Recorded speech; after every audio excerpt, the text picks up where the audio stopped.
Hey there, this is Caitlin from my channel Bandy's Books, and I am here for a weekly update. I'm here just a little bit later than usual. Usually I do these at 5. This week it's 5:45, and that is because it was my turn to plan a date this week. So I've mentioned this in a previous live stream, but Oz and I do this thing where each month we each have to plan like one surprise date for each other. So he did his earlier this month. He took me out for Spanish food and over to Boulder City, and we had a nice afternoon. So today it was my turn to plan the date. And so we're trying to focus like our date planning on the things that we each like. So in my case, he planned a restaurant because I like to eat out. And in his case, he really likes like adventure kind of stuff. So I was trying to plan like a day trip. And unfortunately, everything that is cooler than Las Vegas is like within 3 or 4 hours of driving. So it's not really practical for a day trip. So I'm trying to like figure out what to do. And finally I remembered, hey, we've never been to Laughlin, Nevada. That's about an hour and a half from our house. And that's right on the Colorado River. So it's still pretty warm there. Actually about the same temperatures as here in Las Vegas. But I was like, if we get up early and we get out there before the temperatures get really hot, we could do some outdoor adventure stuff and then maybe spend some time on the river. So that's what we did today. We got up at 6 in the morning on my day off, which, mind you, I've been doing 12-hour days back to back. So, well, they didn't actually end up being up 12 hours. I did 11 hours on Friday, and then I did like 9 hours yesterday. So I'm pretty tired. So we got up at 6 this morning. We drove from here to the Ave Qua Ave National Monument. It's one of the newest national monuments here in the United States. It's one that President Biden put into place recently. So we went out there, and there's this canyon called Grapevine Canyon. We hiked to the front of the canyon, and as you enter this canyon, you look up at these huge walls, and they're just covered in petroglyphs. It's one of the heaviest concentrations of petroglyphs in the entire United States, and it was pretty spectacular. It was only about 85 when we got out there. We got some coffee on the way and everything and a breakfast pastry. So we got there before it got too hot, hiked into the canyon a bit. Then we drove from Grapevine Canyon out to this town called Oatman. Oatman is this tiny little ghost town. It's really cute. And they have a pack of friendly donkeys that live in Oatman. So one of the things that people do there is they like buy donkey food and they feed the donkeys, take pictures of the donkeys and stuff. And it's cute. There's like all sorts of little saloons and like little stores and artisan shops and stuff. So we just went for like a quick, drive by through there. We stopped, got out. It was starting to get a little bit warm, and we had Luna with us. So we didn't want to like overdo it in the heat with her. So we just walked down one side of the town, which was like nice and shady, went in some shops, bought a couple things. I got some local honey. Oz got some hats. And then from Oatman, we drove down to Laughlin in Bullhead City. And we went to the big bend of the Colorado River State Park. And my original plan was that we would kayak because you can kayak from the park. Unfortunately, there was like too many jet skis in the water and it was maybe just slightly too hot. So instead, we actually ended up with a cabana on the beach and we just went out and swam in the water. Luna has a little life vest, so we take her out swimming with us. So we swam all morning/afternoon, and then we went and got sandwiches and then went back and swam some more. And then we drove over to this dam that is right outside of Laughlin and checked that out. And then on the way home, there is this off-road section called the Christmas Tree Pass. And it's because you go up through these mountains in the Ave Qua Ave National Monument. So you pass through like Spirit Mountain, and as you drop down Spirit Mountain, there is like pine trees. And so at Christmas time, people go out there and decorate it to look like Christmas. And so we decided we were going to drive this pass, but it's an off-road pass. I had heard the conditions were like so we were in our little Kia and we're like, well, let's give it a try. Like we have self-service. We're not too far from cities on either end in case anything happens. And we successfully off-roaded 16 miles of off-road through the Spirit Mountain wilderness in a Kia. So that was the end of our adventure. And then it was about an hour back to Vegas. So we're now home. We're all exhausted. Luna is passed out under my feet. We've hauled everything upstairs. And we're just basically done for the day. We're going to have dinner after this. I think we're going to go for pho, and then it's bedtime for me. I'm just absolutely beat. So that was the adventure for the day. For this week, it was my first week back full time at my job. And that was pretty brutal. I got through it just fine, but I definitely could feel it, especially on Friday. I worked like 10 and a half, 11 hours. That sounds like a fun day. I bet Luna had a blast. She had a really good time. She got to hike. She got to chase donkeys. She got to go swimming. She got turkey. She got to go off-roading. Like, she was in heaven. She's just going to knock out for the rest of the day, I'm sure. So first week back to work full time, everything went pretty well. My job did a good job of trying to make modifications to make my life a little easier physically while I'm adjusting. But still, Friday was a little rough for me. Friday, I'm cooking all day, on my feet all day, have to move really fast. So I finished at just under 11 hours. And I came home pretty tired, came home and just basically took a bath and took a nap. And that was it. Nothing else for the day. So yeah, anyways, that's it for the personal stuff. Nothing terribly exciting. Got another full week coming up. Luckily, this is like our slowest time, one of the slowest times of year for us. And then in a couple weeks, we'll start getting busy again. So it gives me a little bit more time to kind of transition fully back to work. So yeah. Channel wise, I didn't get anything posted this week despite having shot several videos and partially edited them. I may try to get one video up tonight. For sure, something will be up tomorrow. And then in August, my goal is just to get back on a regular schedule. I don't know that I'll be posting like tons and tons of content, but at least I want to try to just get back onto a regular, like, we're going to post this many times a week on these days. So I have things planned for that. Hopefully that'll work the way that I am anticipating. And yeah, we passed 1900 on the channel. We're at like 1,915 now. That's very exciting. I never stop being amazed whenever I hit a new marker in terms of subscribers, because I imagined having this channel and literally like be talking to nobody or talking to my mom and Oz, and that's it. So it's really exciting to see so many people like resonating with the content and enjoying the channel. So thank you to anyone that's new who subscribed. Thank you to my long-term subscribers who've been around for a really long time. I just really appreciate all the support and love that I get here. It just makes this such a joy. So those are all of the channel updates I think I have right now. Now let's get into books. I have a lot of books. This has by far been the most productive reading week I've had in such a long time. And I think it's because I was so exhausted from work that I was coming home and just wanting to like read a lot. And then also some of these books I listen to partially on audiobook, like as I'm driving to and from work, because I do have a long commute. So that also helped me knock out some of them. So let me see. Partially read, I have Friday Black. I've still been working on this. I've just been basically saving this for my reading sprints on Monday mornings. I will be here tomorrow at 9 a.m. for reading sprints like normal. So if you're interested in sprinting with us, that's where to pop in, 9 a.m. Pacific Standard Time. So I have, 40 pages left in Friday Black. I should be able to finish this in the reading sprints tomorrow, no problem. Been really enjoying this, but this is pretty much the only thing I've been reading the only time I've been reading this was during the reading sprints. That's why it's taking me such a long time for such a short book. I've been doing like maybe 40 to 50 pages per sprint, and that's because this is full of just such heavy themes and heavy discussions that I want to like read it slowly and really give myself time to understand everything that it's talking about. And then I just started Wayward. I'm only like maybe 20 pages in.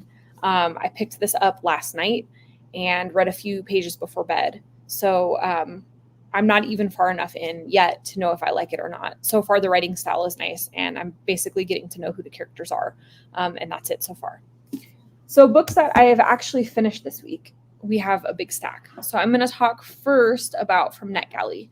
So I finished Morning and Evening by John Foss. This was an audio ARC that I got through NetGalley. I had never read John Foss before, but obviously I've been hearing about him this year. And this was a shorter audio book, so I thought I'd give it a try. It is an audio book that features a man who is towards the end of his life. He is slowing down, and life is kind of dreary for him. His wife has passed away. His friends are all like far away. His kids, have moved on. They're grown-ups. And so he's just stuck in this kind of like mundane existence. He's like sitting in the morning and eating like a piece of bread and cheese and having tea and thinking about how much he just doesn't care about the day. And I will say that it was very stylistically a pretty book. The writing was lovely, really descriptive, and the ending was interesting. It makes you reflect on the rest of the book in a way that I didn't necessarily expect. But was it a book I would rave about? No. I would say it was like probably a 3-star read. Like the writing quality is really good, but I just wanted more information on our character. I wanted something to happen in the story to make it a little more interesting. And instead it was very like quiet and meditative, which can really work. In this case, I just felt like the character was very ordinary. And so it wasn't the most interesting read. Again, it was fine. If you like a character study with really beautiful writing, then you might like that one. And then I also got to, sorry, scrolling through the 1,000 books I have here on NetGalley. I finished The Last Murder at the End of the World, but I think I talked about that last week. And then I think that's it for NetGalley so far. So then books, like actual physical books. So I read Floating in a Most Peculiar Way by Luis Chude-Soke. So this is a really interesting story. So Luis's father was a revolutionary in Africa. I want to say in the 70s, Nigeria had a civil war. There was the Igbo people who led a revolution and wanted to form a nation called Biafra. And it basically split Nigeria in two, caused this 3-year-long civil war, and then eventually the Biafrans lost and were reincorporated back into Nigeria. So Luis's father was the leader of the Biafrans. And so when he was killed, Luis and his mother fled, and they ended up fleeing home to Jamaica, where Luis's mother was from. And then his mom eventually immigrated to the United States, and she was originally like in the DC area and decided to move to Inglewood. And so Luis kind of pops around a lot. He's African, and he's been like taught to really appreciate his ancestry and his heritage and be proud of who his father was. But then he grows up in Jamaica, so he really associates himself more with Jamaican culture. And then he moves to the United States and goes from DC to Los Angeles. And he talks a lot about something that I thought was really interesting, which was how he's not really accepted as from wherever he's from in any place. So, in Jamaica, he's viewed as not really Jamaican because his mom's in the States and he's from Africa. And then when he's in the States, he's viewed as not a Black American because he's Jamaican or African and not really, from the United States. And then when he goes home to Africa, like that's the only place that he really gets accepted. And it's mostly, I think, because of the legacy that he, his father left. So it was really interesting, that discussion. I thought the writing was really good in this. He talked about some really interesting subjects. I had never heard of the Biafran War. I was super unfamiliar with this topic. And so I actually learned quite a bit from this book. My only real critique of this is that I felt like it ended kind of abruptly. I wanted a little bit more about Luis's life, about where he went from the point that this book ended. So it would have been, I think, just a little bit better had it just gone a little further into time. But overall, I thought this was really interesting. So if you like memoirs, especially if you like learning about parts of history you're not familiar with, I would recommend it. Let's see. Our Wi-Fi is down and I'm watching this via my iPhone. I'm worried I'll get hit with a big fee like I did a few weeks back. Hopefully this will be fixed by morning. Have fun. Oh no, don't get in trouble for me. You can always catch this on replay. Like it'll be up on my channel later for rewatch. So I would rather you not watch it and like get yourself charged if you're not sure, and then you can catch it later. No worries. So what else did we finish this week? I finished finally a book that's been on my shelves for forever, and that is Bola by Pajtim Statovci. So this is a book that is about two men. One is Albanian and one is Serbian, and they start an illicit affair. Our Albanian character is married to a woman, and she's expecting a child. And then he starts this affair with this gentleman, and that kind of makes him reconsider his entire life. And he's very frustrated with his home life. He's frustrated with his wife, frustrated with his children. Generally, he seems like he's just frustrated because he can't come out and be who he wants to be. He's living kind of a closeted life. And then there's the war, the Bosnia and Herzegovina, and like that whole situation. And so these two men are split up. And eventually they're reunited, like way past the end of the war after a whole bunch of things have happened. This was a really interesting book. I didn't love everything about this. So this is the second book now that I've read by Pashtim Statovshi. And I would say that his writing style is a little like chaotic. I don't know how to put it exactly. He comes up with really interesting concepts and he talks about very like deep themes and things. But I feel like sometimes maybe he puts too much into short books. Like you can see this is not a very big read. It's like 250 pages, maybe 300 pages. And it's not even that. It's 215 pages. So 215 pages, and this spans like this huge amount of time. It's a dual POV. It pops back and forth between a bunch of stuff. So many things happen to the characters. It really moves quickly. And sometimes I feel like the story moves too quickly, and it actually might do better had it been a little bit more settled and given a little bit more time to like connect with what's going on with the characters, to understand what's happening, process the feelings that come up. I don't think this was bad. I actually like this much better than My Cat Yugoslavia. I think this is a much stronger book, but I do think that there's just some things that he does stylistically that are just not my favorite. I would say that this is probably like a 3.5. And on here it says author of Crossing. So he has another book that I haven't read yet. So maybe I'll give him one more try and see if I like that book better. And if not, then this might just be an author that like, I just don't love his style so much. Then I read a handful of books that I was super, super excited about, and one that I was not that excited about. So I read Adventures of Huck Finn by Mark Twain. So I'm not a big classics reader. This is not my favorite style of book. I had a lot of rough experiences with classics in school, and it's just kind of left a bad taste in my mouth. But as I've gotten older, I've tried to reread a handful of classics, and especially when some of these classics are being retold or rewritten. So I have James by Percival Everett, and I really wanted to read this, but it'd been so long since I'd read Huck Finn that I was worried that if I didn't read this first, that I might miss things in James. Now, I had been told that you did not have to read Huck Finn to understand what was going on in James. And I would agree, having read both now. But I do think that actually rereading Huck Finn first would be smart, because seeing them side by side really, I think, enhances the experience. So in the Adventures of Huckleberry Finn, we have Huck Finn, who's this young boy. He is kind of unwanted, being raised by a man who's very abusive, takes advantage of him. And he fakes his own death and takes off on this adventure. And he finds Jim, who is an escaped slave, along the way, and the two of them team up for part of this adventure. And at some point, Jim is captured and is going to be resold back into slavery, and Huck Finn teams up with Tom Sawyer to help Jim escape and be a free man. So this book is very much told in the sense of like a boy experiencing this wild adventure. It's not a super serious read, although I do think there are some serious things in it. Obviously, it talks about slavery. Obviously, it talks about like very serious topics, but it's talked about in a way of a child looking at it, I think. And so it was a kind of an uncomfortable experience for me, because you have this child that's speaking about these horrific things in a very cavalier way. And it's like, in that case, it's the way that society is at the time, and I understand that. But as a modern reader reflecting on it, it was an uncomfortable read for me at points.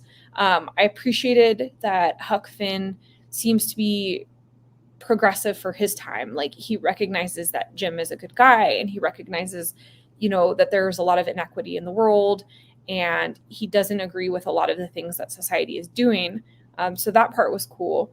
But yeah, it was still an awkward or uncomfortable read for me. And I think especially when you put it up against James, because James is written by an adult from the perspective of an adult who's been through this like horrifically cruel treatment, who's experienced life as a slave, who's, lived under the threat of having his wife and children sold away from him, who has been limited in his ability to like think and read and just act freely.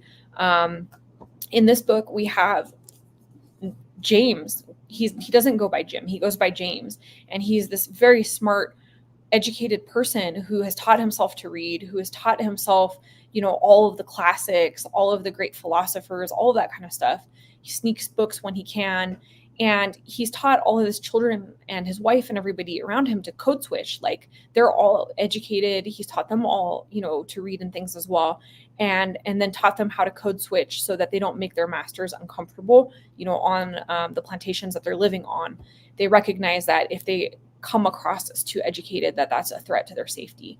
And as he escapes with Huck Finn and this adventure that he goes on with Huck Finn, like for Huck Finn, it's a childhood adventure. For James, it's life and death. And I think that really becomes like extremely clear in James. I mean, I think it's clear to an adult reading Huck Finn that's the case as well. But I think when you read James, it really is hammered home just like how deeply, things could go wrong and are going wrong for James here. And I really liked, I don't want to give away anything, but I really liked the way that Everett wrote James and Huck Finn's relationship and what the conclusion to their relationship was. I thought that actually made a lot of sense when we consider Huck Finn's story. And I really appreciated being refreshed on Huck Finn first. So if you're considering reading this, I would recommend picking up The Adventure of Huckleberry Finn first. This is a short read. It's like 220 pages. It won't take you long to get through this before you get into this. I think you would absolutely understand this book without having read this book, but I think that having this one first really enhances the experience for this one. Let's see. I wish I reread Huck Finn before reading James. I loved James so much. I did too. So I'm going to say James is a hands down 5 stars for me. I would say that Huck Finn was probably like a 3 to a 3.5 stars. The writing in it is good. The concept of the story is interesting, but for me, it's just very, very outdated feeling to it. And I think James goes so much more, deeply into the characters, even into Huck Finn. I mean, it just is the perspective of James is so much better, I think. Excellent book. Definitely 5 stars. Then I read Why Fathers Cry at Night by Kwame Alexander. This is a memoir that has poems, it has letters, recipes, all sorts of different stuff. This was fantastic. I have read Kwame Alexander's writing before. The Door of No Return, I really enjoyed that. I saw this on a road trip across the Southwest in a bookstore and picked it up. I love that this incorporates recipes. I love that this incorporates some of Alexander's poetry. This talked a lot about Alexander's experiences in school, his influences, his relationship with his father, his relationship with his kids, his wife, and his impending divorce as the book is being written. This is just really thoughtful. And I love the way that he reflects on the variety of subjects. I love the way that recipes bring up memories of people and feelings and things. I just related to so much that he talked about here. This was a short read as well. It's only like 200 or so pages, 228 pages, but a lot of them are very short pages because, again, poetry, recipes, things like that. This is one of those kinds of books that you could probably sit down and read in like 3 or 4 hours, and it's well worth it. I think that this just has so much beautiful reflection in it, especially people that are parents or struggling with their relationships. I think you would really find things to relate to in this book. So in case that wasn't clear, this one was probably a 5-star for me as well. And then I read The Husbands by Holly Gramazio. This was a recent book of the month pick for me. I wasn't sure if I was going to love this or hate this. If it was more like humor based, I figured I would probably like it. If it was more romance based, probably not. It kind of was a little mix of both. So I appreciated that this leaned into the humor of the situation. We have a main character who comes home one day and finds a husband in her house. She's never had a husband before. And at some point he goes like upstairs into the attic and he disappears and out comes a new husband. And that's when she realizes that her attic is like some kind of multi-dimensional situation that just pops out new husbands. And so every time she gets sick of a husband, she sends him up into the attic and then a new husband arrives. And it's fun. I found it amusing for like maybe the first half of the book. But I did find at a certain point that it started to get a little bit repetitive. And I also found some of the main characters' actions in trying to get rid of some of the husbands to be really atrocious. I thought that the main character was really immature in terms of her relationships and her expectations for her relationships. it was fun. I guess you can't take a book like this super seriously. I wish that maybe this had gone a little bit more emotionally deep. I think that this had room to be both lighthearted and funny and also say some really poignant things. And I think the author missed the opportunity on the poignant things. I really didn't love the resolution of the book. I found that it resolved extremely quickly. We go through this whole big process of husband switching, and then when she finally like gets to this place where the story is going to conclude, I found like it was super rushed. Like it didn't even get as much page time as some of the husbands got before she switched them. And so I didn't love that. I would say for me, this was maybe like a 3.5. It was enjoyable. I didn't hate reading it. I'm not mad that I read it. Didn't feel like a waste of time, but I do feel like there were some things that could have been significantly improved with just a little bit better editing. And my final read for this week was one I was so excited about. I'm so glad to have finally gotten to it, and that's Little Rat by Akwaeke Emeze. So I've been meaning to read this for a couple weeks now. I picked it up in June and was so excited, and then it just kept getting pushed to the side. So I finally got to it. I made it a priority this week, and this was really good. Pretty much everything by Emeze is good. They're a fantastic author. They come up with such unique concepts. They are very subversive. They really push the envelope in terms of themes. Their books always make you feel uncomfortable, make you feel complex emotions. And I really love that. And they really write in a beautiful way. They are so good with their prose. So this is a book that is set in Nigeria, and it follows mainly this one male character. So he's in a relationship, and initially the book seems like it's going to be about this relationship, that it's like a long-term relationship, and the woman is pushing for marriage, and he's like, I'm not ready. And so they end up breaking up. And then he kind of like gets involved in some parties, and he's, like doing the bachelor thing after this breakup.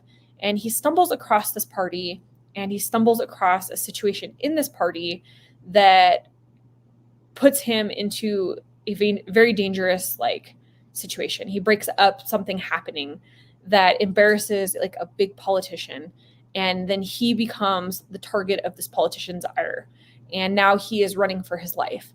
And so it's kind of got this thriller vibe. I thought it was going to be more horror because that's the way it was described to me, but it was actually more of like a thriller vibe. And so he's running for his life. And, at first it reads like it's going to be just like this standard thriller. But this ending, let me tell you, the ending of this book was horrific. I mean, not horrific in a way like, oh my gosh, I hated it, but horrific in like gut punch, jaw to the floor, just like, oh, I can't believe I'm reading this. This is so brutal. And then where the character was left after this like horrific conclusion was just, this is not an easy read. I want to make that really clear. If you're thinking about putting this up or picking this up, please check trigger warnings on this. This is got some very heavy subject matter.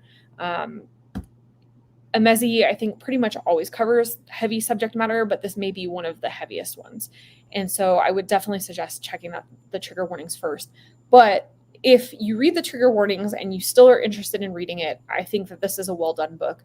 It's one that's going to make you go, damn, when you read it, really think, and, it's going to leave you with uncomfortable feelings, as Emeze's writing pretty much always does. So glad that I finally got to it. I'm not sure where I'm going to rate this yet. I'm not sure if it's going to be a 4 or a 5. I think I need to sit with the feelings on it for a while before I can really accurately judge it.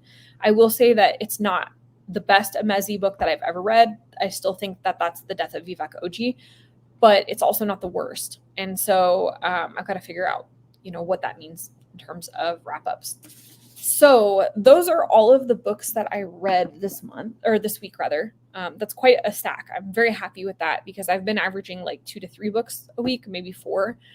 So this was the first week where I've been like, yeah, I'm really just like ripping through books. And I think that's because of the quality. I mean, I read so many really good reads, a lot of 4s and 5 stars. Even the ones that were in the 3 stars were still like interesting, fun. They were just more, I didn't love the formatting choices. So I'm very happy about that. There's only a few more days left in July, so I'm not going to talk about a whole entire stack of books because my TBR is going to change as soon as July is over. And I'm not going to talk about any of the books I'm going to read in August today because I want to do my TBR video first, talk about them there. So I'm just going to tell you about what 2 books I'm hoping to read for the end of July. So I'm going to finish Wayward. I know that I'll finish Wayward before this month is over. I've already started it. Usually I finish a book every like 1 to 2 days, depending on how much reading time I have. Tomorrow I'm off, so I get a lot of reading time. So I'm sure I'll finish Wayward tomorrow. I'm then hoping to maybe get to Perfume and Pain by Anna Dorn. I've been hearing really good things about this. Or The Lion Woman of Tehran by Marjan Kamali. Those are probably my two most likely options in terms of physical books. And then I'm hoping to maybe finish one more audiobook from my NetGalley shelf before the month is over. I'm not sure what. I've just been kind of like mood reading that. But I have so many books on NetGalley that I need to catch up. So I definitely want to try to get to at least one more before the month is over. I'm thinking I have Devil is Fine. I have Masquerade, The Red Grove, Grey Dog, a couple books that sound really interesting on audio. So hopefully I'll be able to get to one more of those before the month is over. I have a couple days worth of driving to work. It's like 30 to 40 minutes each way. So that gives me a couple hours each day to listen to audiobooks. So there we have it. We've talked about what I did today, what my last week was like. We talked about the channel, talked about books that I've read, books that I'm partially reading or like halfway through, books that I'm hoping to read in the next week.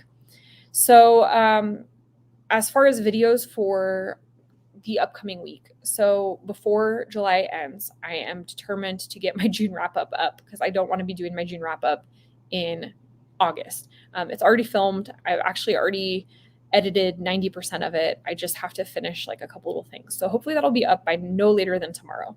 Tuesday, I'm going to be putting up my mid-year freakout tag. I have already filmed that. I've already edited most of it. So those two things I think I can concretely get up.